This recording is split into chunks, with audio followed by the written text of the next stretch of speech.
Page number 340, page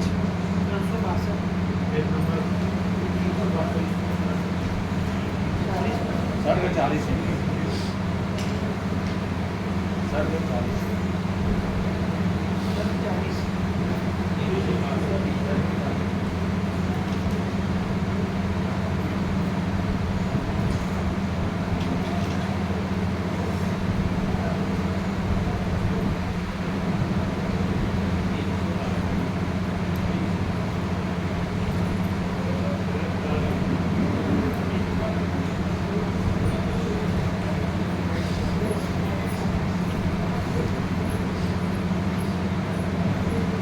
इधर से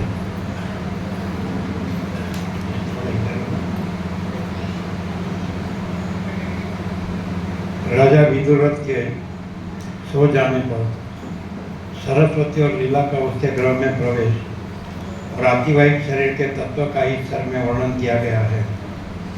श्री वशिष्ठ जी ने कहा, हे राम जी, पूर्वोक्त रीति से निशाचरों के आचार से दीर्घ काल तक भयंकर रणांगण में दिन में जनों के उचित आचार के सदृश यम संबंधी दूतों के और नीच पिशाचों का चेष्टा स्थित होने पर हाथों से उठाने योग्य अंधकार के पिंडों से प्रत्यक्ष प्रकट है कूड़े आदि, जिसमें ऐसे रात्रि रूप गृह में खूब सारी भोज्य सामग्री की प्राप्ति होने पर वस्त्र फैलाकर मांगना जिनसे कोसों दूर चला गया था, ऐसे भूतों के समूहों के क्रीड़ा करने पर और नगर में अंधकार के संचार से सर्वथा शब्द न होने पर और सब दिशाओं के प्राणियों के निद्रा में ग्रस्त होने पर उदारात्मा लीला का पति कुछ खिन्न चित्त के सदृश मंत्र कुशल मंत्रियों के साथ प्रातःकाल के कृत्य विचार कर चंद्रमा के उदर के समान शीतल है कोटर जिसका, ऐसे उत्तम ग्रह में चंद्रमा के सदृश आकार वाली और शीतल सैया पर कमल रूपी नेत्र मूंद कर शीघ्र ही एक मुहूर्त के लिए निद्रा के वशीभूत हो गए। इसके अनंतर उन दोनों स्त्रियों ने उस आकाश को त्याग दिया और उन्होंने उस राजा के ग्रह में छिद्र भागों से वैसे ही प्रवेश किया जैसे कमल की कली में वायु की रेखा। श्री राम जी ने कहा, हे भगवान, हे वाग वेदांबर, 4 हाथ का दीर्घ यह स्थूल शरीर है, तो सूत के समान सूक्ष्म छिद्र से कैसे शीघ्र प्रवेश किया, वह कहिए। श्री वशिष्ठ जी ने कहा, हे पाप रहित राम जी, यह स्थूल शरीर मैं हूँ, ऐसा जिसकी बुद्धि में भ्रम है उसका शरीर सूक्ष्म छिद्र से कभी नहीं प्रवेश कर सकता, क्योंकि मैं इस स्थूल देह से रोका गया। मेरा मनुष्य देह इस सूक्ष्म छिद्र में नहीं आता। ऐसा अनेक बार अनुभव किया हुआ आत्मा को स्थूल देह रूप से ही अनुभव करता है, इसलिए वह अपना न जाना ही अनुभव करता है। और हे राम जी, जिसकी स्थूल शरीर में आत्मबुद्धि नहीं है किंतु सूक्ष्म शरीर मात्र में ही निश्चय है और पूर्वकाल ही दृढ़ वासना की समृद्धि से मैं तो अति सूक्ष्म छिद्र में भी प्रवेश करने में समर्थ हूँ, ऐसा जिसने अनेक बार अनुभव किया है वह वैसे सूक्ष्म छिद्र में गमन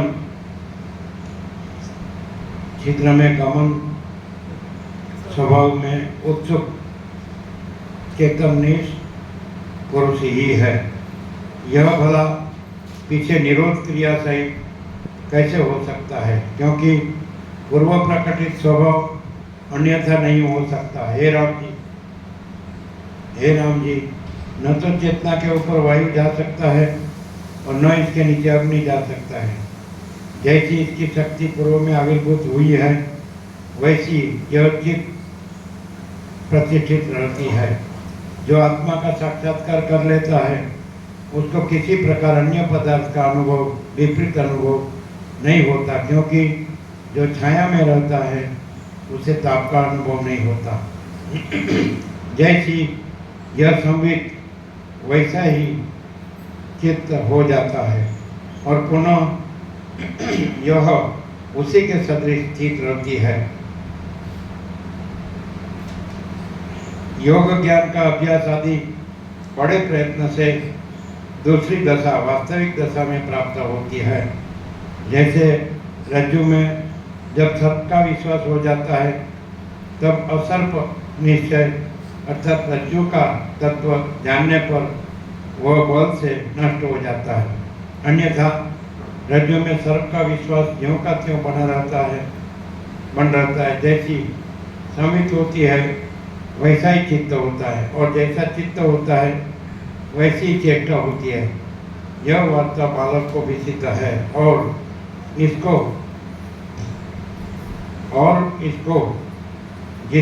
किसने नहीं अनुभव किया हो। जो सूक्ष्म शरीर स्वप्न या संकल्प पुरुष के सदृश है और आकाश के सदृश जिसका आकार है वह भला किससे और रोक सकता है। वास्तव में चित्त मात्र ही सबका शरीर है, परंतु इस वार्ता का पता कदाचित हृदय में ज्ञान से होता है। इस परमात्मा की चित्त वृत्ति के अनुसार ही इस संपूर्ण ब्रह्मांड की उत्पत्ति और उसका अंत होता है। आदि सृष्टि स्वाभाविक अज्ञान से होती है और पीछे स्थूलभूत भौतिक जगत रूप द्वैत उन भूतों के पंचीकरण निमित्त से होता है। चित्ताकाश, अव्यक्ताकाश और शुद्ध चिदाकाश, इन तीनों को एक ही समझो, क्योंकि अधिष्ठान सत्ता से ही इन सबका पूर्ण होता है। हे राम जी, इस सूक्ष्म चित्त शरीर को सर्वत्र प्राप्त ही समझो, क्योंकि पूर्व संवेदन अर्थात पूर्व वासना और कर्म के अनुसार ही पदार्थों की पूर्ति होती है और यह संवेदन भी इच्छा के अनुकूल ही होता है। इससे यह बात सिद्ध हुई कि स्थूल देह का बाह्य पदार्थों के अनुसार निरोध होने पर भी चित्त शरीर का संवेदन इच्छा मात्रानुसारी होने से निरोध नहीं हो सकता। यह चित्त शरीर अथवा चित्त तृष्णाओं के भीतर निवास करता है। आकाश के भीतर इसका धारण होता है, अंकुर के भीतर लय हो जाता है और पल्लवों में रस रूप होता है। जल की तरंगों में शोभित होता है, शिलाओं के भीतर क्रीड़ा करता है, मेघ होकर वृष्टि करता है और शिला होकर एक स्थान में स्थित रहता है। अपनी इच्छा से यह आकाश में जाता है और पर्वतों के उदर में चला जाता है और अवकाश रहित परमाणु का शरीर धारण कर लेता है। दृढ़ मूल आकाश में शीर किए वन रूपी रोमों को यह धारण करता है। पृथ्वी को धारण करने वाला यह चेतन शरीर के भीतर ही पर्वत हो जाता है। यह वार्ता शरीर के भीतर स्वप्न में और बाहर इंद्रजाल आदि में प्रसिद्ध है। हे राम जी, यही आकाश होकर करोड़ों ब्रह्मांड को अपने आत्मा में वैसे ही धारण करता है जैसे समुद्र अपने से अभिन्न तरंगों की रचना को। हे राम जी, सृष्टि के आदि में इस चित्त शरीर का प्रबोध उद्विग्न नहीं होता, अर्थात इसका ज्ञान कर्म के अनुसार होता है और यह आकाश आदि क्रम से महान ब्रह्मांड आत्मा होकर प्रारब्ध कर्मानुसार प्रवृत्ति को जानता है, अर्थात उसी के अनुकूल इसमें स्फुरण होता है। जैसे मृग तृष्णा में जल असत्य है और यह मनुष्य वंध्यापुत्र है, ऐसा स्वप्न में भ्रम होता है, उसी प्रकार असत्य ही इस जगत की बुद्धि उदित होती है।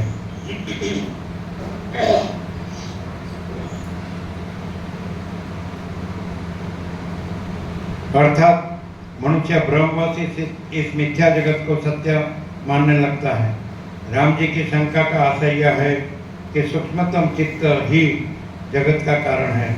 वही अज्ञात होने से स्थूल होकर परतंत्र हो जाता है और ज्ञात होने से संपूर्ण व्यवहारों में अप्रतिहत गति और स्वतंत्र हो जाता है। श्री राम जी बोले, हे भगवान, क्या हम लोगों में से प्रत्येक का चित्त पूर्वोक्त शक्ति सृष्टि उत्पन्न करने की शक्ति सहित होता है अथवा नहीं? यदि प्रथम पक्ष है तो प्रतिचित्त जगत भिन्न रूप से सत्य रूप क्यों नहीं, और दूसरे पक्ष में तो चित्त से अजन्य होने से चित्त से अन्य सत रूप क्यों नहीं, क्योंकि चित्त से पृथक रूप से ही सबको अनुभव होता है। यदि ऐसा है तो ज्ञान से चित्त का नाश होने पर भी जगत की अनुवृत्ति बनी रहेगी। वशिष्ठ श्री वशिष्ठ जी बोले, हे राम जी, प्रत्येक एक एक का पृथक पृथक जो चित्त है वही ऐसी शक्ति जगत रूप होने की शक्ति वाला है। पृथक पृथक प्रतिचित्त को जगत भ्रम उदित हुआ है। हे राम जी, क्षण कल्प और जगत के समूह एक निमेष में ही उत्पन्न हो जाते हैं और नष्ट हो जाते हैं, और किसी की दृष्टि से कल्प भर में उत्पन्न और नष्ट होते हैं, और किसी का यह क्रम है, उसे सुनिए। हे सुमते राम जी, जो यह मरण आदिमयी मूर्छा को प्रत्येक प्राणी अनुभव करता है, इसी को तुम महाप्रलय की रात्रि समझो। इसी के अंत में स्वाभाविक अविद्या से उत्पन्न तीनों अवस्थाओं के संकल्प के अनुसार सबको अपनी अपनी सृष्टि का विस्तार वैसे ही भासने लगता है जैसे चित्त के मुंह से अचल पर्वत का नृत्य। हे राम जी, जैसे महाप्रलय की रात्रि के अंत में परब्रह्म के समष्टि मन रूप हिरण्यगर्भ अपने सत्य संकल्प से दीर्घ काल के पश्चात सृष्टि को उत्पन्न करते हैं, वैसे ही प्रत्येक प्राणी अपनी मृत्यु के अनंतर सृष्टि को रखता है। श्री राम जी बोले, हे भगवान, जैसे संपूर्ण व्यक्ति जीव अपनी मृत्यु के अव्यवहित उत्तर काल में अपनी स्मृति से रचित सृष्टि का अनुभव करता है, उसी प्रकार समष्टि हिरण्यगर्भ भी महाप्रलय के अनंतर चिरकाल में अपनी यथार्थ स्मृति से रचित प्रपंच का अनुभव करता है। इसे हिरण्यगर्भ की स्मृति में आरूढ़ पूर्व जन्म के सत्यार्थी इस कल्प के विश्व के कारण संभव हो सकते हैं। इस कारण से यह विश्व कारण रहित नहीं है, अर्थात ब्रह्म से पृथक सत्य कारण शून्य यह जगत है। ऐसा जो पूर्व में कहा था वह असंगत हुआ। श्री वशिष्ठ जी बोले, हे राम जी, महाप्रलय में जब हरिहर आदि विधेय मुक्त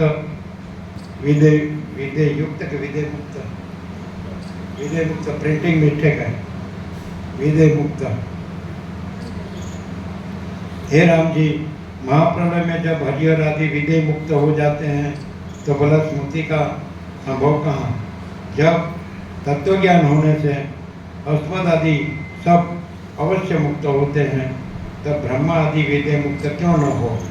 हे राम जी, जो तुम्हारे सदृश जीव है, उनके मरण और जन्म प्रयोजक सृष्टियों में जो स्मृति कारण है, वह मोक्ष के अभाव से पूर्व जन्म के मिथ्या पदार्थों के अनुभव की वासना से अवश्य उत्पन्न है।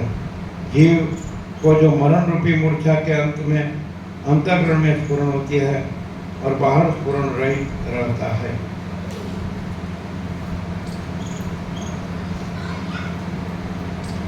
उसी दशा का नाम प्रधान अर्थात मूल प्रकृति है। उसी को आकाश, प्रकृति, अव्यक्त और चेतन का प्रतिबिंब ग्रहण करने से जड़ाजड़ भी कहते हैं, और सृष्टि और प्रलय का क्रम अर्थात संसार के आदि अंत की अवधि यही है। वही मूल प्रकृति स्फुरण की और अभिमुख होने से महत् तत्व हो जाती है। अधिक प्रबुद्ध होने से महत् तत्व अहंकार हो जाता है, और उसी अहंकार अवस्था में प्राप्त अव्यक्त आकाश से तन्मात्रा से आदि लेकर भूत भौतिकांत सृष्टि उत्पन्न होती है। वही सूक्ष्मावस्था किंचित बुद्धि को प्राप्त इंद्रिय पंचक पांचों इंद्रिय हो जाता है, और वही आतिवाहिक देह स्वप्न और जागृत अवस्था में अनुभूत होता है। वही दीर्घकाल के विश्वास से और संकल्प से स्थूल होकर भौतिक स्थूल देह के अहम भाव को वैसे ही धारण करता है जैसे बालक काल पाकर समय आने पर स्थूलता हो। इसके अनंतर स्थूल देह के आश्रित नेत्र आदि के अधीन स्थित उन देश और कालगत पदार्थों को कल्पना में यथार्थ में अनुदय को प्राप्त वैसे ही उदय को प्राप्त होती है, वैसे ही वायु में स्पंद क्रिया। इस प्रकार मिथ्यायुवृत्ति को प्राप्त यह संसार का भ्रम अनुभव किया हुआ वैसे यह सत्य रूप है जैसे स्वप्न की स्त्री का समागम। जहाँ पर यह प्राणी मृत्यु को प्राप्त होता है उसी स्थान पर वह शीघ्र ही इसी प्रकार स्थित इस संसार का रूप देखता है। आकाश रूप यह जीव अनित्य देह आदि के निमित्त देववान के सदृश उत्पन्न हुआ सा स्पष्ट रीति से यह मैं हूँ, यह जगत है इत्यादि भ्रम का अनुभव करता है। पुनः इंद्र आदि देवों से, अमरावती आदि नगरों से, मेरु आदि पर्वतों से और तारागणों के समूहों से रमणीय वृद्धावस्था, मरण, व्याकुलता तथा अनेक व्याधियों से पूर्ण मर्त्यलोक आदि छिद्रों सहित और अपने अनुकूल पदार्थों के संपादन करने में और प्रतिकूल पदार्थों के निवारण करने में सूक्ष्म तथा स्थूल चराचर प्राणी जहाँ लगे रहे हैं ऐसे समुद्र, पर्वत, पृथ्वी, नदी, उनके स्वामी, राजा आदि दिन रात्रि, कल्प, क्षण और प्रलय सहित इस पिता से मैं इस स्थान पर उत्पन्न हुआ, यह मेरी माता है, यह मेरा धन है, इस प्रकार उत्पन्न वासना सहित यह मेरा पुण्य है, यह पाप है, इसी कल्पना सहित प्रथम मैं बालक था और अब युवा जवान हो गया इत्यादि रूप से स्फुरते हुए भ्रम को अपने हृदय में देखता है। हे राम जी, प्रत्येक के चित्त में यह संसार रूपी वन का खंड उदित हुआ है। तारागण रूपी इसमें पुष्प है तथा मेघ रूपी चंचल पत्र है। मनुष्य रूपी मृगों के समूह इसमें वन चल रहे हैं। सूर्य और असुर रूपी इसमें पक्षी है। प्रकाश प्रधान दिन रूपी इसमें पुष्पों की धूलि है और रात्रि रूप इसमें प्रवेश करने में भयंकर दत्ताकुंज है। समुद्र रूपी पुष्करणियों, कमल सहित तलाइयों से यह पूर्ण है। मेरु आदि अचल इसमें पाषाण है। चित्त रूपी पुष्कर का बीज है और संस्कार रूप से चित्त की वृत्तियाँ इसमें अंकुर है। हे राम जी, यह जीव जहाँ पर मरता है वहाँ ही क्षण भर में सब इसी प्रकार देखता है। इसी प्रकार प्रत्येक को उदय को प्राप्त अनेक जगत रूपी वन के खंडों में करोड़ों ब्रह्मा, रुद्र, इंद्र, देवता, विष्णु, सूर्य, पर्वत, समुद्रों के समूह, द्वीप और लोकांतर जो अपने भीतर देखते हैं गत हो गए हैं। हे राम जी, इसी प्रकार असत्य ब्रह्मांड की अनेक सृष्टियाँ उत्पन्न हो गई, अनेक होगी और हो रही है, और जो आविर्भाव रूप ये से ब्रह्म अनेक रूप से स्थित है, उनकी भला कौन गणना कर सकता है। हे राम जी, इस प्रकार भीति के सदृश यह स्थूल विश्व मन के संकल्प से पृथक कुछ नहीं है।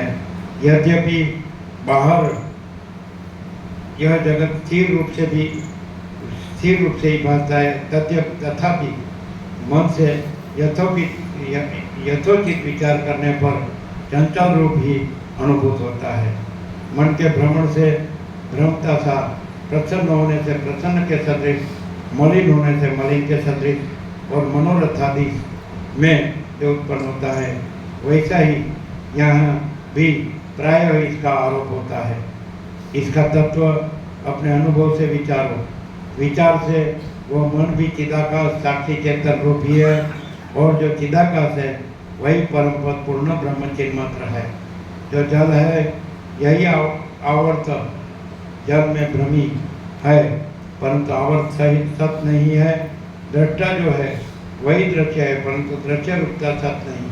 चिदाकाश की जो अनादि भूताकाश में जीव मात्र से पूर्ण है, वही नाम रूपात्मक भावी नाना स्वभाव वाला जगत शब्द से कहा जाता है।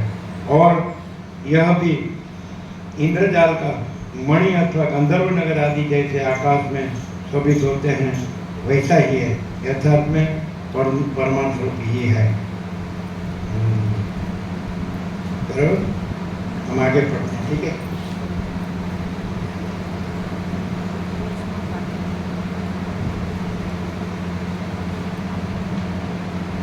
मत बुद्धार्थ जगत शब्द अर्थात अधिष्ठान सत्ता मात्र जगत शब्द का प्रयोग साक्षी चेतन मात्र ही है। और त्वत् बुद्धार्थ अर्थात आरोपित सत्ता तो है ही नहीं। इस प्रकार तुम अहम शब्द का कहने वाला प्रमाता भी साक्षी चेतन स्वभाव ही है, न कि तुम्हारा समझा हुआ जीव स्वभाव। हे राम जी, यह लीला और सरस्वती आकाश शरीर से स्थित है और वे सर्वव्यापी पाप शून्य सर्वत्र प्रतिघात रुकावट रहित स्वच्छ परमात्मा रूप ही है। वे सदा आकाश में जहाँ जहाँ जैसी जैसी कामना प्राप्त पदार्थ की भोगेच्छा और इच्छा अप्राप्त की वांछा करती है, वहाँ वहाँ वैसा ही पदार्थ उपस्थित कर लेती है। इसलिए उनका प्रवेश भी सूक्ष्म मार्ग से विदुरथ के भवन में हुआ। हे राम जी, चिदाकाश का गमन बाह्य प्रसरणशील यथार्थ ज्ञान हो जाता है। एक लाइन रहेगी। हे राम जी के बाद मानस पदार्थों के निश्चय पर्यंत बाह्य प्रसरणशील यथार्थ ज्ञान हो जाता है। नहीं है बराबर? एक लाइन रहेगी। हे राम जी से फिर से। हे राम जी से हे राम जी, चिदाकाश का गमन, ऐसा ना? हाँ। हे राम जी, चिदाकाश का गमन कहीं भी प्रतिरूप नहीं होता और चिदाकाश कल्पना होने से मानस पदार्थों के निश्चय पर्यंत बाह्य प्रसरणशील यथार्थ ज्ञान हो जाता है। उसी को स्थूलता रहित सूक्ष्म शरीर भी कहते हैं। इसलिए इसको किस निमित्त से कैसे कौन रोक सकता है? ठीक है। राजा के गृह में प्रविष्ट सरस्वती और लीला का राजा द्वारा पूजन करना, राजा की स्मृति और सरस्वती द्वारा राजा को आत्मा का उपदेश करना आदि का वर्णन इस सर्ग में किया गया है। अभी पूरा तत्वबोध है, पूरा सारे सार।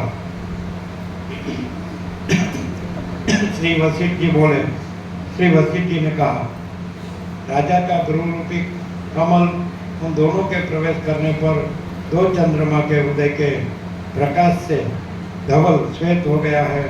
उधर जिसका ऐसा शोभित हुआ कोमल मंद सुगंध वायु जहाँ पर बह रहे हैं और संकल्प मंदार पुष्पमाला जहाँ विद्यमान है, ऐसे राजा के गृह में उन दोनों देवियों के प्रभाव से राजा को छोड़कर सब लोग सो गए।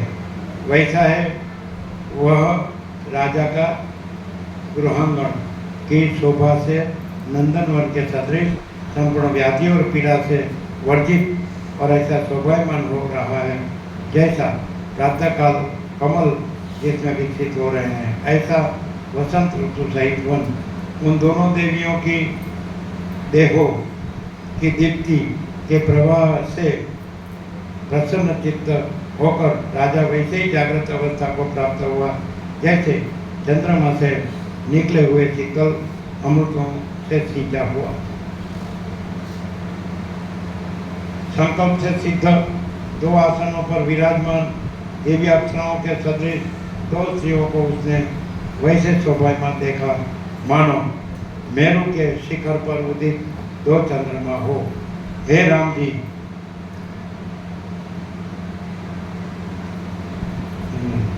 हे राम जी, आश्चर्य सहित राजा अल्प काल तक अंतःकरण से विचार करके सैया से वैसे ही उठ खड़ा हुआ जैसे शेष सैया से चक्र गदाधर भगवान निद्रा से इधर उधर प्राप्त निर्मल हार तथा वस्त्रों को धारण करने वाला राजा नृत्य के समान सिरहाने रखी हुई पुष्प की पेटी में से पुष्पों को लेकर पुष्पांजलि को ग्रहण किया और पृथ्वी पर पद्मासन में बैठकर नम्र होकर यह वचन बोला।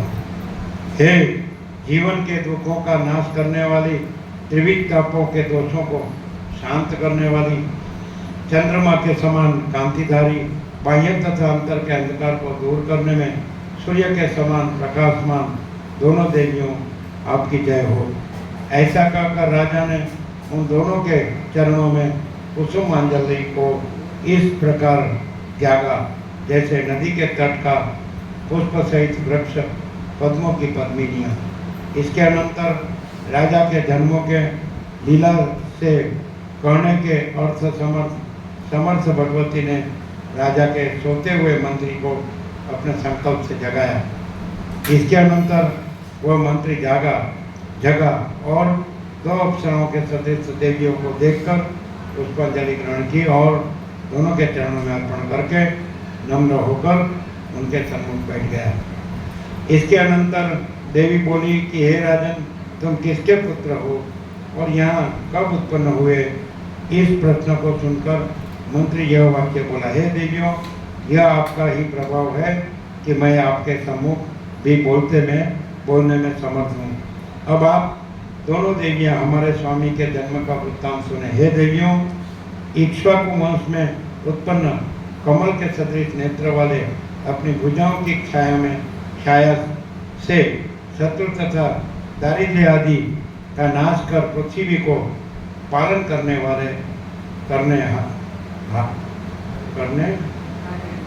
हारे नहीं होना चाहिए। वाले हिंदी में हारे होता है, हिंदी में सत्या होता है, हारे होता है। अच्छा, श्रीमान राजा कुंदरत नाम उत्पन्न हुए। उनके चंद्रमा के समान मुख वाले भद्ररथ नामक पुत्र हुए। वाले ही आएगा ना, हारे आएगा, प्रिंटिंग मिस्टेक लगती है। आता है ये शब्द होता है।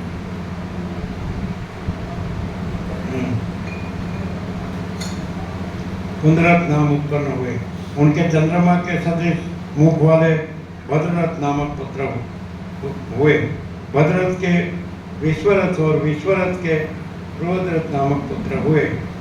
बृहद्रथ के सिंधुरथ शैलरथ नामक पुत्र हुए। शैलरथ के कामरथ के महारथ के विष्णुरथ और विष्णुरथ के नभोरथ नाम उत्पन्न हुए। विमल आकार वाले अपने स्नेह और माधुर्य आदि गुणों से सब जनों को तृप्त करने वाले हारे आएगा। हिंदी में ये शब्द है। ऐसा? वाले का मीनिंग यही है, अच्छा? करने वाले। अच्छा, हारे होता है। झगड़ा है। अरे क्षीर सागर से चंद्रमा के समान ये हमारे प्रभु उन नभोरथ के पुण्यों के समूह से विदुरथ नाम से प्रसिद्ध उत्पन्न हुए। ये सुमित्रा नामनी माता से वैसे ही उत्पन्न हुए जैसे गौरी पार्वती जी से स्वामी कार्तिक। 10 वर्ष की ही अवस्था में इनके पिता नभोरथ को राज्य देकर वन को चले गए। ये देवियों, उसी समय से ये धर्मपूर्वक पृथ्वी का पालन कर रहे हैं और आज इनके पुण्य रूपी वृक्ष के फल के समान आप दोनों यहाँ उपस्थित हुई है। हे देवियों, आपका दर्शन बड़ी दीर्घ सैकड़ों तपस्याओं से भी दुष्प्राप है। इस प्रकार ये हमारे स्वामी संसार में विदुरथ नाम से प्रसिद्ध है। आज आप दोनों की प्रसन्नता से परम पवित्रता को प्राप्त हुए। इतना कहकर राजा तथा मंत्री के मौन होने पर और इसके पश्चात हाथ जोड़कर नम्र मुख होकर पद्मासन से राजा के पृथ्वी पर बैठ गए तो देवी बोली कि हे राजन, स्वयं अपने विवेक से अपनी पूर्व जातियों का स्मरण करो। ऐसा कहती हुई सरस्वती ने अपने हस्त कमल से राजा के मस्तक का स्पर्श किया। इसके अनंतर ही पद्म राजा के हृदय आकाश का जो माया रूपी अंधकार जीव रूप को आच्छादन करने वाला था, वह सर्वथा क्षय को प्राप्त हो गया। चित्त भगवती के स्पर्श करते ही राजा का हृदय अंत प्रकाशमय हो गया और अपने पूर्व वृत्तांतों के ऐसे स्मरण किया मानो वे सब अंतःकरण में सम्मुख स्थित है। शरीर तथा संसार में एक राजापन को लीला के विलास सहित त्यागना, सरस्वती का वृत्तांत और लीला की चेष्टा को जानकर अर्थात सरस्वती के प्रभाव से जो बात अनुकूल न थी उनको भी राजा जान गया। अपने संपूर्ण वृत्तांत को जानकर राजा ऐसा हो गया मानो समुद्र में तरंगे ले रहा है और अपने मन में कहने लगा कि ओहो, संसार में यह माया कैसी व्याप्त हो रही है। प्रभु पेज खुले हो गए। आज का यहाँ तक क्या हुआ? आज का यहाँ तक पढ़ना था। यहाँ तक? अरे लेकिन फूल तत्व बोल दे अभी। ले लेते हैं। अरे सबको फूल तत्व बोल सुनना है कि नहीं? सुनना हाँ? सुनना अरे खाना सोना तो है जन्मों तक, सुनना। लेकिन यह प्रकाश कहाँ मिलेगा? और अभी भोजन को तो टाइम है और पूर्ण तत्व बोल रहे अभी फुल प्रकाश है सरस्वती का। तो आपको उतावल हो तो आप जाओ।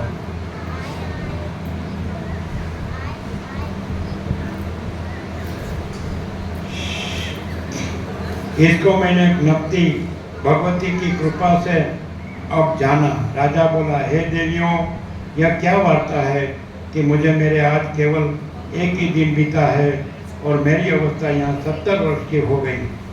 अनेक कार्यों को मैं स्मरण करता हूँ और अपने प्रपितामह का भी स्मरण करता हूँ। मैं अपनी बाल्यावस्था, युवावस्था, मित्रों को, बंधुओं को और परिवार को याद करता हूँ। नप्ती जी बोली। राजन, नप्ती जी मन सरस्वती है ना? सरस्वती है ना? सरस्वती बोली, राजन, मृत्यु रूप महामूर्छा के समानांतर ही इसी तुम्हारे स्थान में, उस स्थान के चिदाकाश में माया रूप आवरण नष्ट होने पर गिरिग्रामक के ब्राह्मण के ग्रह के भीतर पाद्मलोकांतर में उसी राजगृह में उसमें भी राजा के प्रधान गुरु के अंतराकाश में यह ब्रह्मांड मंडप निश्चय करके स्थित है। उसी के भीतर यह जगत रूपी ग्रह प्रत्येक को भान होता है। उसी ब्राह्मण के ग्रह आकाश में यह तुम्हारा जीव मेरा भक्त होकर उपासना करता है और उसी मंडप के भीतर तुम्हारा राज्य मंडल है। उसी ग्रह के भीतर यह पद्म राजा का संसार मंडल है। वहाँ पर ही अनेक पदार्थों से पूर्ण तुम्हारा यह राज्य भवन भी स्थित है। उसी मंडप में आकाश के सदृश निर्मल तुम्हारे चित्त में यह व्यवहार का भ्रम तुम्हारी बुद्धि में भासता है। जैसे यह मेरा नाम है, यह इक्ष्वाकु मेरा कुल है, इस प्रकार के नामधारी ये मेरे प्रपितामह पूर्व काल में हुए थे। इस प्रकार मैं उत्पन्न हुआ और बालक था। जब मैं 10 वर्ष का था तभी मेरे पिता मुझे इस राज्य में अभिषेक करके स्वयं सन्यासी होकर वन को चले गए। इसके अनंतर मैं दिग्विजय करके और राज्य को अकंटक करके इन मंत्रियों तथा पूर्व निवासियों के साथ मैं पृथ्वी का पालन करता हूँ और यज्ञ तथा क्रिया क्रम सहित धर्मपूर्वक मुझे प्रजा पालन करते हुए मेरी अवस्था के 70 वर्ष बीत गए और इस मेरी परम उत्तम सेना ने बड़ा भारी युद्ध किया। युद्ध करके यह मैं आया और अपने ग्रह में पूर्व के समान स्थित हूँ।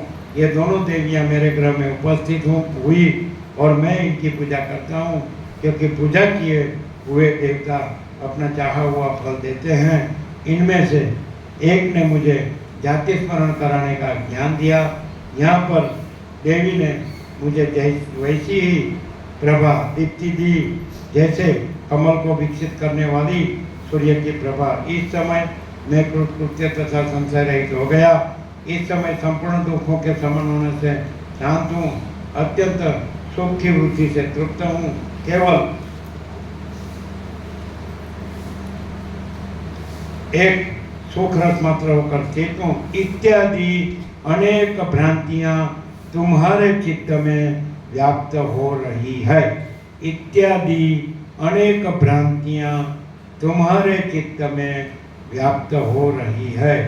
यह तुम्हारी भ्रांति नाना प्रकार के आचार तथा विहार से पूर्ण तथा लोकांतर में संचरण गमन करने वाले अस्मदादि सिद्ध है। पूर्व काल में जिस मुहूर्त में तुम मृत्यु को प्राप्त हुए, उसी समय तुम्हारे हृदय में यह आपसे अनेक आप ऐसे उदित हुई।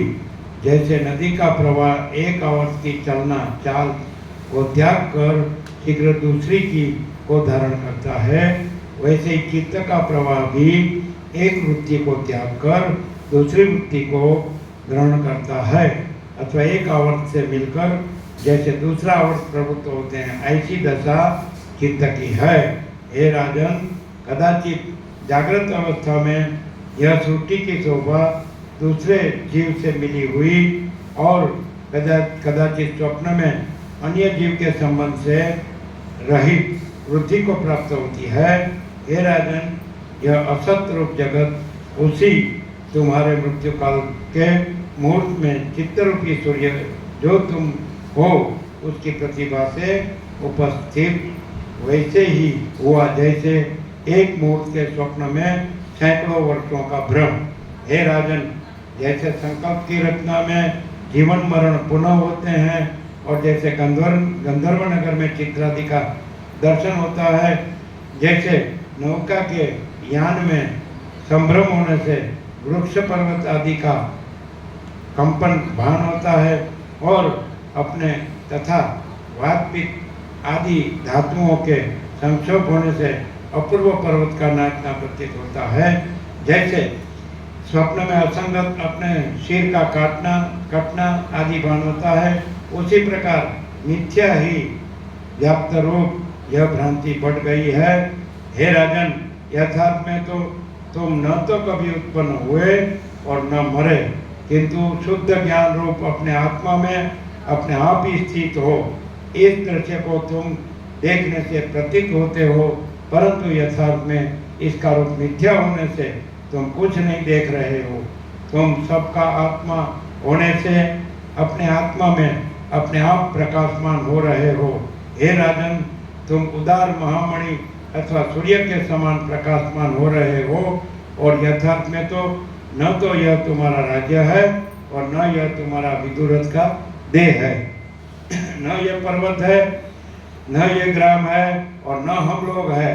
देखिए, छोटे से गिरिग्राम ब्राह्मण के मंडपाकाश में लीला उसके पति तथा अनेक स्त्रियों से पूर्ण यह प्रकाशमान जगत भान होता है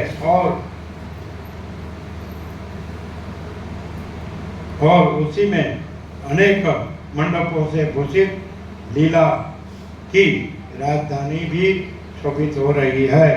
उसी गिरिग्रामक ब्राह्मण के मंडपाकाश में जिस गृह में हम लोग सब स्थित हैं और संपूर्ण विदित जगत भान हो रहा है, इन सब मंडपों का जो आकाश है वो यथार्थ में आकाश शून्य केवल ब्रह्म ही है। वह यथार्थ में आकाश शून्य केवल ब्रह्म ही है। इसी प्रकार इन मंडपों में न पृथ्वी और न नगर है, न ये वन है, न पर्वतों के समूह है, न मेघ है, न नदियां है और न समुद्र है। अन्य पदार्थों से शून्य केवल चिन्ह मात्र पूर्ण ब्रह्म में मिथ्या ग्रह में मिथ्याभूत प्राणी विहार कर रहे हैं। न ये मनुष्य देखते हैं और न राजा न पर्वत हैं।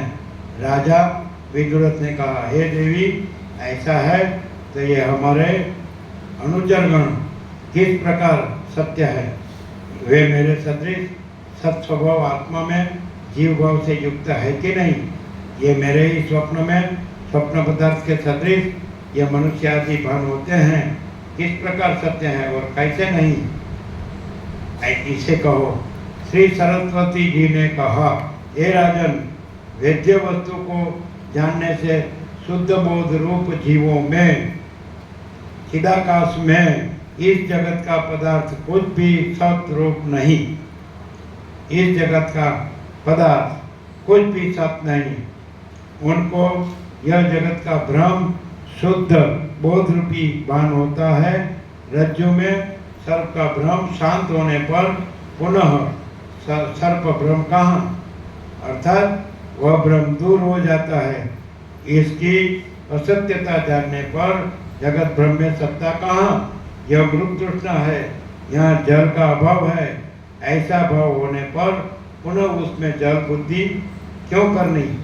स्वप्न काल ध्यान देने पर पुनः अपने स्वप्न में अपना मरण कैसा, अपने स्वप्न में अपने मरण का भय उसी को होता है जो मरा नहीं है। अर्थात कई बार मनुष्य स्वप्न देखता है कि उसकी मृत्यु हो गई है, यह देखकर डर से कांपने लगता है।